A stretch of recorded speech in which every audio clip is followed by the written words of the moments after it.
আসসালামু আলাইকুম গাইস, কি অবস্থা সবার? আশা করছি আপনারা সবাই ভালো আছেন। তো মাটিরাঙ্গার ভিতরে যে এত উন্নত মানের মালাই চা পাওয়া যায় এটা হয়তো আপনারা অনেকেই জানেন না। এই মালাই চা খাওয়ার জন্য আপনাকে সর্বপ্রথম আসতে হবে মাটিরাঙ্গা বাজারে। আর এই মাটিরাঙ্গা বাজারে আইসা গরিবের বিলাসবহুল জনপ্রিয় একটি মার্সিডিজ ব্র্যান্ডের অটোরিকশাতে আপনাকে উঠতে হবে। আর এই অটোরিকশাতে উঠে আপনাকে চলে যেতে হবে মুসলিম পাড়ার দিকে।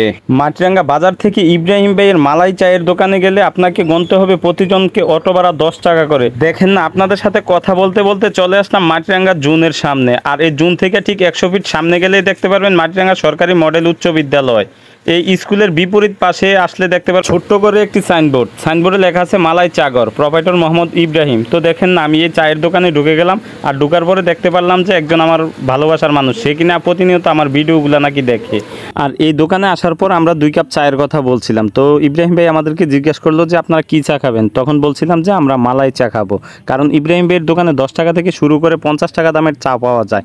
আপনার চাহিদা মধ্যে আপনি যেটা খাবেন ওইটার দামে নিবে। আর আমরা যে চায়ের কথা বলছি ওই চায়ের দাম নিবে আমাদের কাছ থেকে 35 টাকা করে। আপনারা যদি আসেন আমার এই ভিডিও দেখে, তাহলে আপনাদের কাছ থেকে 30 টাকা করে নিবে সীমিত সময়ের জন্য। তো ইব্রাহিম ভাইয়ের মোটামুটি চা বানানোর শেষ দেখেন না, চা দেওয়ার স্টাইলটা একটু দেখেন। আপনি ভালো ভালো কফি শপে গেলেও কিন্তু আপনাকে এরকম স্টাইলে চাটা দিবে না। তো ভালো করে আমি চাটাকে নেড়ে চেড়ে নিতেছি। আর এই চাটা যখন আমি মুখে দিলাম, মুখে দেওয়ার সাথে সাথে যে আমি যে একটা মজা পাইছি, তখন আমার বন্ধুকে বললাম, বন্ধু চাটা কেমন হয়েছে? বন্ধু বলে যে এক কথায় অসাধারণ। এখন চা খাওয়ার পরে যখন আমি ইব্রাহিম ভাইকে টাকাটা দিতে আসলাম, ইব্রাহিম ভাই আমাদের কাছ থেকে টাকাটা নিতে চায় না। ইব্রাহিম ভাই বলে যে আজকে আপনারা আসছেন, আজকে চা খেয়ে যান, অন্য সময় আসলে দিবেন। তখন আমি ভাইকে অনেকবার বোঝানোর চেষ্টা করছি যে ভাই, এটা আপনার ব্যবসা প্রতিষ্ঠান, আপনি টাকাটা রাখবেন। ভাই, এটা আপনার ব্যবসা প্রতিষ্ঠান না,